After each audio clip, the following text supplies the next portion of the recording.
Yeah, it's okay. It's not the problem for me. Indonesia started its involvement in the ISWAP since the third wave in 2017 to 2019. There were 128,184 children from 35 countries. Albania, Syria, and there are and we're about participated in the third wave, and we're about 35,000 participants were children from Indonesia. The fourth wave of the ISWAP was conducted during the COVID-19 pandemic in 2021. There were 23,803 children from 20 countries. As you may see that in the I can show you in the first wave, the children were surveyed. They collected data from 34,500 children, and in the third wave of the data collection, Indonesian children participated in the study were 5,000. So we are about the highest number of participants in this study.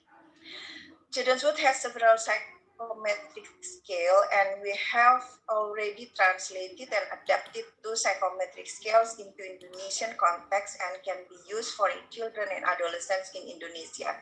The first is the Children's Subjective Wellbeing Scale, SWPS, that was published in journal Psychology UGM. And the second one is the Children's Wood Psychological Wellbeing Scale, CWPS, that was published in Kogan Psychology. This is an open access journal, so feel free to download it and use it for collecting data in children and adolescents in Indonesia. Children's Wood Survey asked several questions about children's life, and central of the project is the concept of being focused on well-being, focused on adolescents and adults. Very limited studies on children. However, to listen to children's voice is one of the children's rights. Therefore, it is very important to ask children about their life and to realize that our knowledge about children's subjective well-being is still limited. Children's Wood's focus is children's day-to-day feeling of happiness and sadness, their satisfaction with their life as a whole and different aspects of it. Their feelings of safety, being cared for, autonomy, and being listened to, and their hopes and expectations for the future. Data collection province. It is a representative sample of the West Java and conducted in October 2017. It was a collaborating work between Universitas Islam Bandung and UNICEF Indonesia, supported by Bappenas and Badan Pusat Statistik. Children from 27 districts or kota kabupaten in West Java province participated in this study. And for the presentation, I only focus on the sample of children aged 10 and 12 years old. I also will point it out here that these data were collected before the COVID-19, because my presentation will focus to talk about children's subjective well-being before and during the COVID-19. Okay, let me.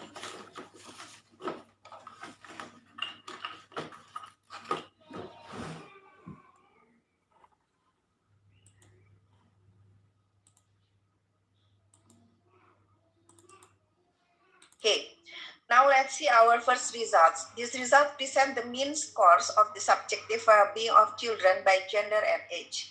As we can see here, girls significantly presented higher scores than boys. In other countries participated in the Children's Wood project, results show in reverse, where boys presented higher scores of subjective well-being than girls. For example, in Belgium, Chile, Hungary, Norway, and South Korea. In several other countries, there was no significant differences between gender, while in Estonia and Russia, girls also significantly presented higher scores than boys, just like the results here in Indonesia. I think it is an interesting subject if you may interested to do the further study about gender differences on subjective well-being. Here is the positive affect by gender and age. Before we continue, I would like to say about the definition of the subjective well-being. That is evaluative reaction to a person's life, either in terms of life satisfaction, which is cognitive evaluation, or affect, which is ongoing, emotional reaction like happiness or unhappiness. The subjective well-being scores that we just saw in previous slide was the cognitive aspect of the subjective well-being. Now we are seeing here the affect of the subjective well-being, including positive and negative affect. As you can see in here, girls were significantly happier than boys, and girls also were more full of energy than boys. Children aged 10 years old were happier, calmer, and more full of energy than children aged 12, although the differences were not significant. And for the negative affect, boys were sadder and more stressed than girls. However, girls were more bored than boys. Older children were more bored than younger ones. However, younger children aged 10 years old more stressed than 12 years old. So this is also interesting findings that I might encourage you to do some further studies. For the psychological well-being by gender, these are 6 indicators of psychological well-being. That these 6 items were only asked to children aged 12 because of the abstract concept of this psychological well-being. As we can see here, girls were significantly more liked being the way they are than boys did. And in general, girls show higher scores than boys, except for having enough choice about how they spend their time, although it was not significant. These are interesting findings that need to be investigated further, whether any particular cultural values that relate with differences between Indonesian boys and girls. Because in several other countries, from the past studies using this second wave of the children's with data, it always found that girls usually showing lower subjective well-being and lower psychological well-being scores compared to girls, compared to boys.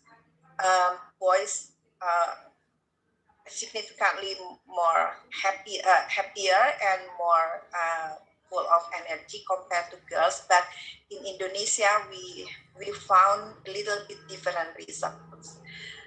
So now we can continue with the data participant of the study. I collected data from the May to July and from March to May by myself, and also we have another children's with data on COVID-19 from July to September. This is the fourth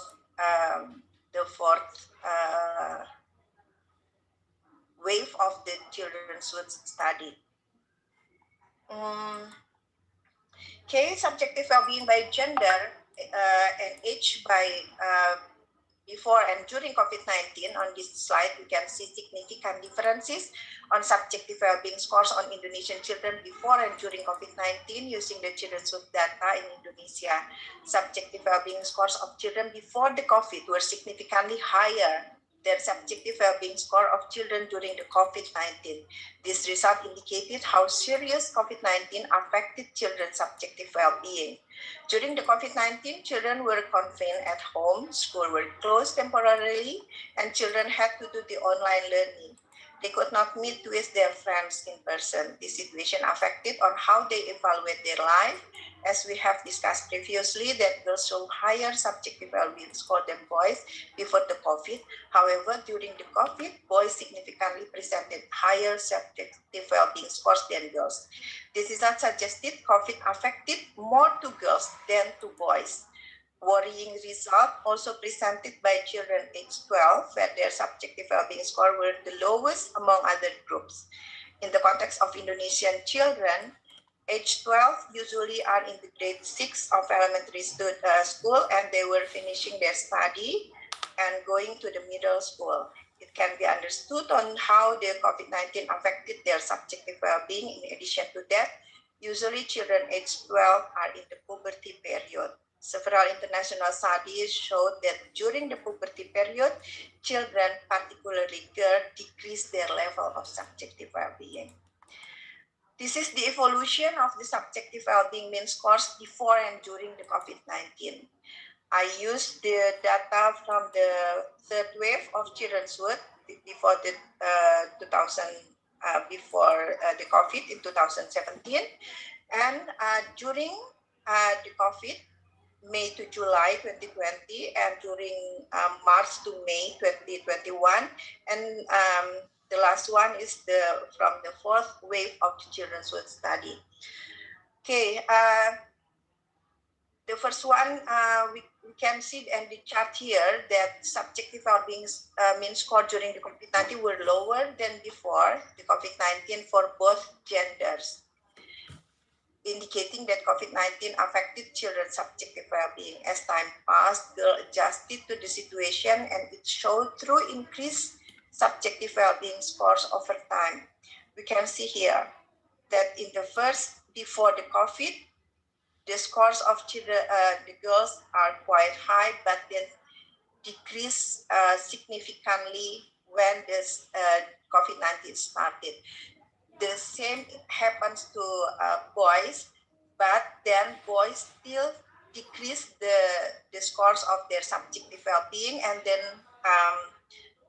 increase in the third period of the COVID-19. But for girls gradually increasing the scores of their subjective well-being.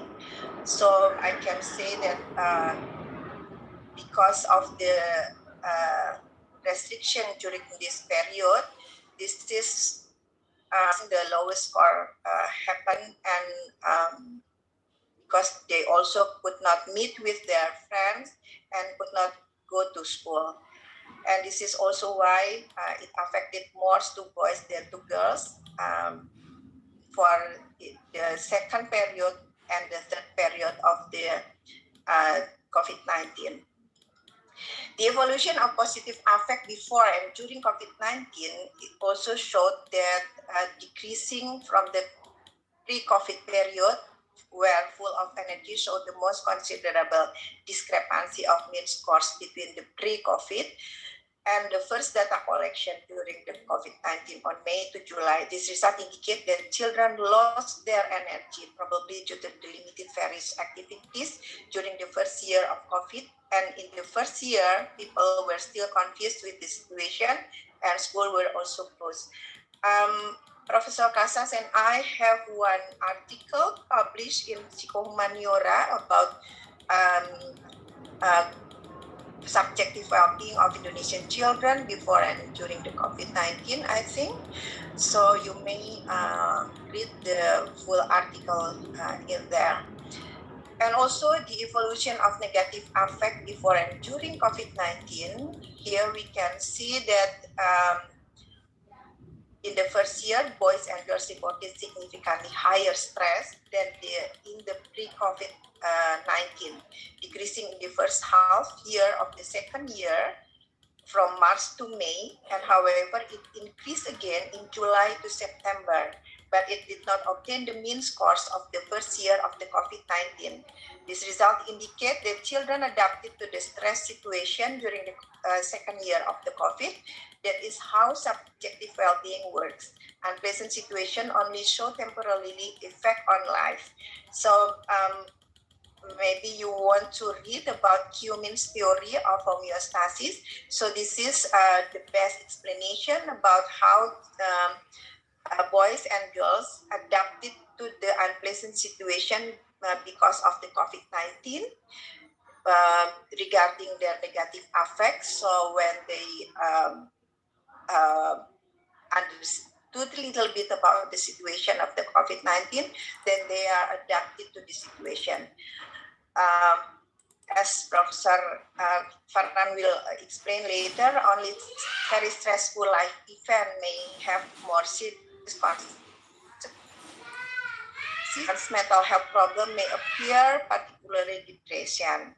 So boredom also related for not having various activities during the COVID-19 because they are confined at home and do not have several activities atau various activities, and usually they only do online learning and communication.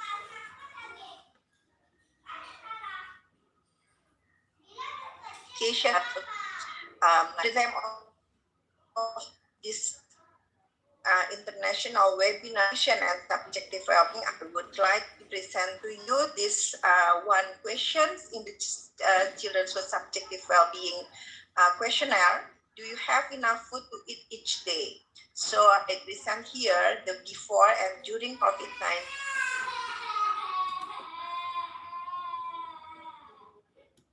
You can see the number of children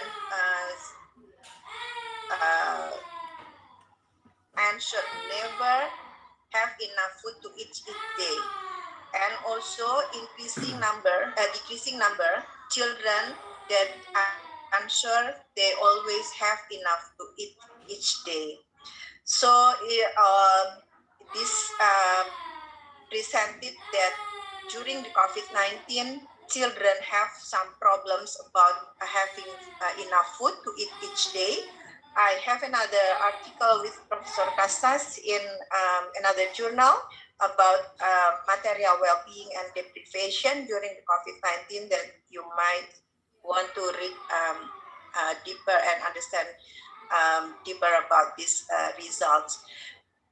So here I compare the subjective well-being mean score based on having food to eat each day before and during the COVID-19. It also affected their subjective well-being score. Children who reported never have enough food to eat each day during the COVID-19 show the lowest subjective well-being score than other children who reported sometimes, often, and always have enough food to eat each day. However, subjective well-being scores of children based on having food to eat each day were lower during the COVID-19 than before. So this is also another evidence how COVID really affected children's life. Okay, now I would like to present a little bit about another aspect of the life of children. As Professor Casas mentioned in his research results, in his publication article, there are three strong predictors of subjective well-being, which are bullying, perception of safety, respect for children, and inclusion of their voice. But for this presentation, I think I will only focus on the bullying because bullying is a very serious problem for children worldwide, including Indonesia. Several studies reported countries with high bullying incidents, and Indonesia is among the highest. Always define bullying is aggressive behavior or intentional harm doing that is carried out repeatedly over time in an interpersonal relationship characterized by an imbalance of power. There are three types of bullying, which is physical, kicking or hitting, verbal, name calling, and emotional being left out. But since about the year or 2000, the study about bullying started to increase the number of studies of cyberbullying. And for this situation of bullying during the COVID-19, I found from my previous study that the number of bullying incidents during the COVID-19 seems decreasing, but actually it is not because of the really decreased number, but it is just a pseudo decreasing number because children do not go to school. Okay, the Children's World Survey in Indonesia showed that 27.1% of children have been hit by their children at school at least twice or more in the last month.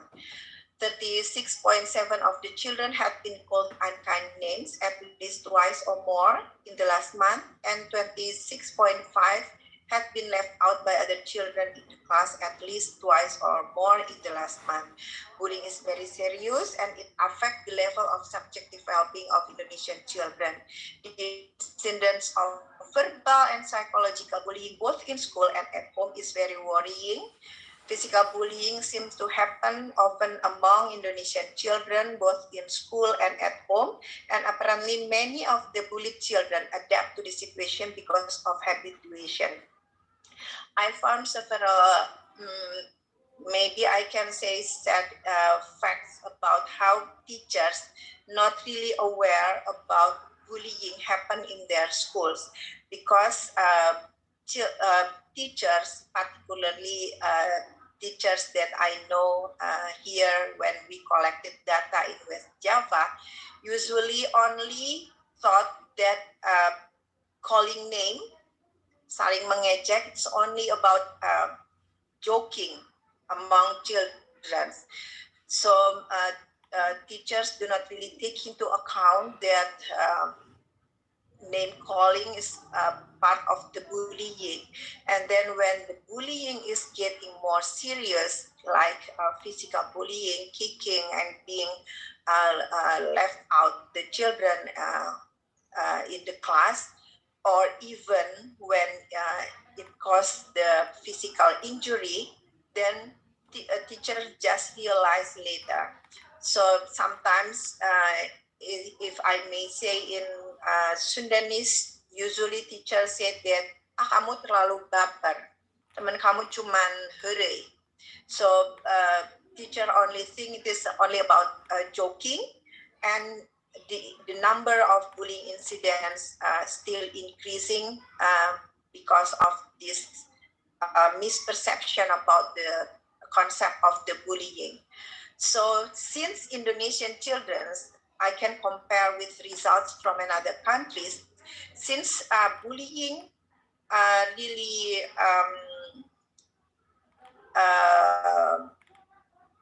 happens in daily life, in children's life, so children really adapted to the situation because of the habituation. They think that this is the part of their life at school. It not happen. It doesn't happen in another country. When children reported being bullied, teachers usually respond and take into account what the children reported. So when we collected data of bullying of children in another countries, it shows how bullying affected children's subjective well-being. In Indonesia, it affects the level of subjective well-being, but not. But where we can say that children try to adapt to the situation. And this is actually more worrying because children might not show how it affects their mental health.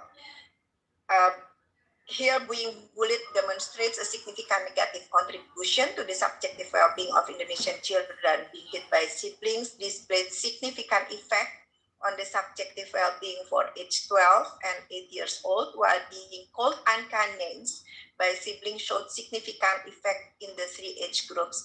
This is also types of bullying that we are not really aware of about being bullied by siblings, because usually we only thought that it is just because they are siblings, they tend to joking with their siblings and not about hurting each other. And another sad facts about sibling bullying, usually parents also not really aware of sibling bullying. I can say for this school bullying that government take into account, and there are several regulation, to give some explanation about what teachers should do when they have or they found bullying incidents at school, but it doesn't happen to the cases of bullying by siblings. And usually children do not really have courage to report about their experience being bullied by their siblings, because parents tend to explain that's only joking among siblings. So we can see now in this school bullying, being hit by other children at school did not display a significant effect on the subject developing for age 8 and 10 years old, and only a low level of significance for age 12 years old. Being left out by children in class showed significant effect for all age groups. So I can say that Indonesian children cannot stand with being left out or dicuekin, and also being called unkind names. But being bullied physically, they try to adapt to the situation. And this is, in my personal opinion, is very worrying. Okay, now many Indonesian children who are victims or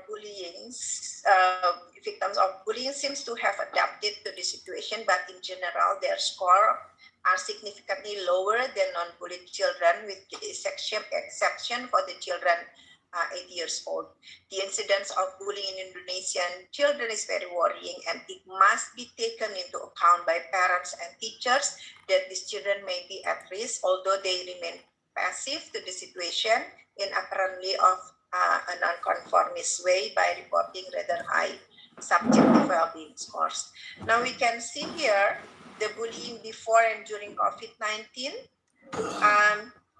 The yellow highlight I present here express about the increasing number of children reported never been bullied before and during COVID-19. So during COVID-19, the children reported never been bullied, increasing the number of them.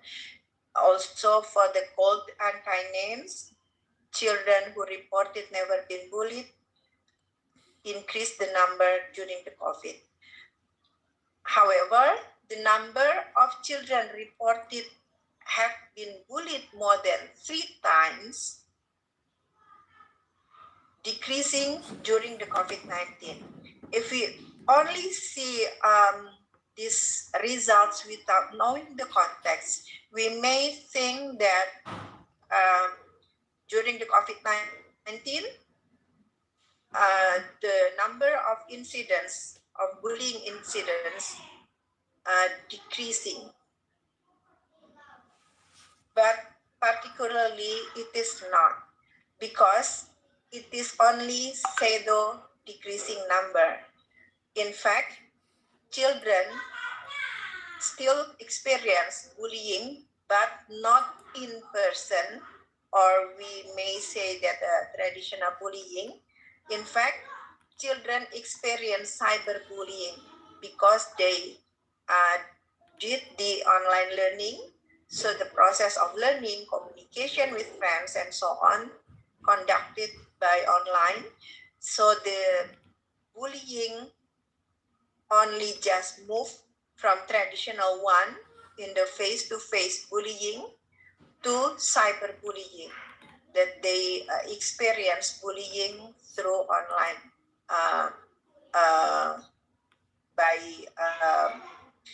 in their process of PJJ, online learning, or also communicating with friends. I have another research about this one, but it is still,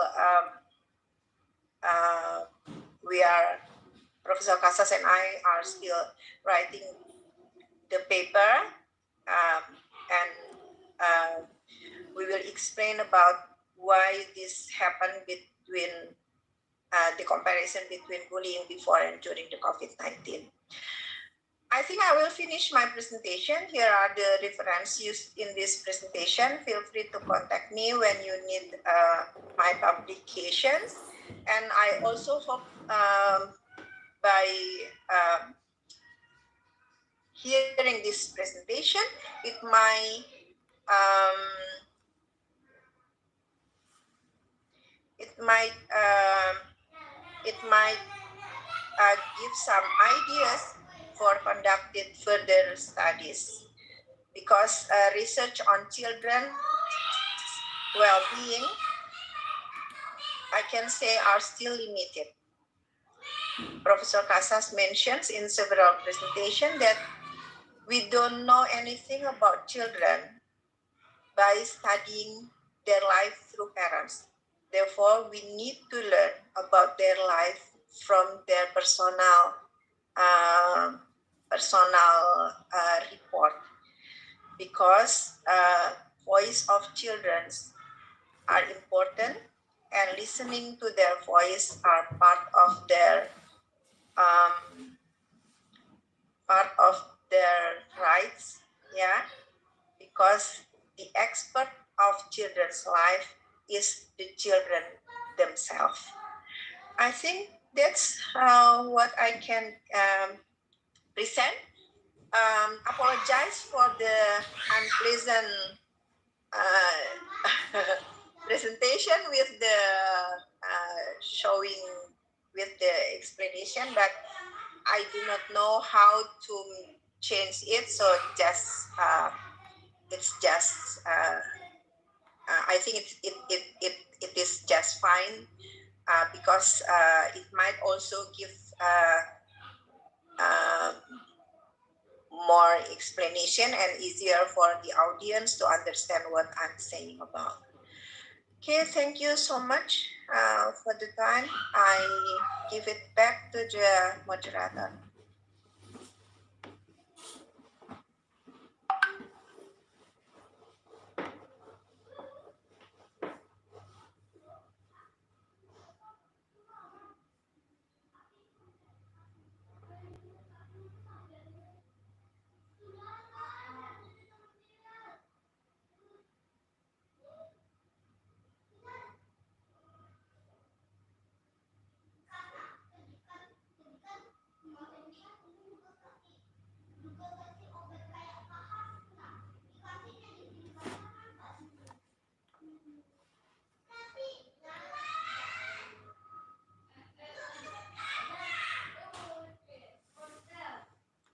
Okay.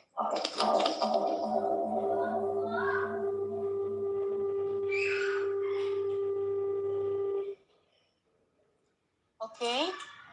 Thank you, Bu Ihsiana, for such enlightening talk. And ladies and gentlemen, and all the speakers today, we are so sorry for many obstacles that happened on this morning. And without further ado, let's moving on the second speaker.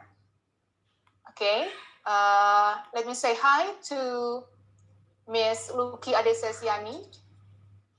Halo, Assalamualaikum. Waalaikumsalam warahmatullahi wabarakatuh. Hello, Miss Luki. Yeah.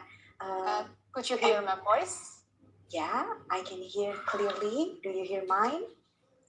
Yes, I do. Okay, thank you. Wow, this is just lucky I am to see you this morning, as your name is Lucky. Your appearance is WOW. Wow. Thank you. Okay, Miss Lucky, are you ready to present your material right now? I hope so, and I still need help to share my screen. Okay, Miss Lucky, the time is yours. Thank you for the beautiful entrance from the moderator and the exquisite introduction of me. I feel very honored to be here. Bismillahirrahmanirrahim. Assalamualaikum warahmatullahi wabarakatuh. Alhamdulillah, la haula wala quwata illa billah. Thank you for this great opportunity for me to join you all in this international webinar for the Honorable Vice Rectors, Dean, Vice Deans, Head and Secretary of Psychology and Nutrition Major, all my fellow lecturers, my students and also the staffs of the Faculty of Psychology and Health, Wali Songo Islamic State University of Semarang, also the respectable invited speakers, the one who has just brought her presentation nicely, the Honorable Dr. Ihsiana Sabriani Barwalogo, MSc Psikolog. Salam kenal Ibu. Thank you for the opportunity to share this moment with you. And also Professor Dr. Sazli Saval from University of Western Cape, South Africa, Professor Atsuko Ikeda from Hokkaido University, Japan, Professor Dr. Ferran Casas from University of Girona, Spain, and also my my colleague in Faculty of Psychology and Health, Ms. Fitria Sisulawati, MSc. This has been a greatest pleasure and greatest honor for me to share this moment with you. And I hope we can share more knowledge today. And I hope also you can understand what I'm saying. You can keep up, you can follow the material which has not been presented, unfortunately. Okay. Well, this is the international webinar entitled Real Nutritional and Subjective Well-Being, held by the Faculty of Psychology and Health, Wali Songo State Islamic University. And I would also like to send the gratitude to Allah Subhanahu wa Ta'ala, the Almighty, the most merciful, the most beneficent, who has granted us with health, blessing, and opportunity to attend this international webinar. And also the peace and blessing of Allah may be upon the last prophet of Muhammad Sallallahu Alaihi Wasallam and for his household and companions. Okay, still waiting for my presentation.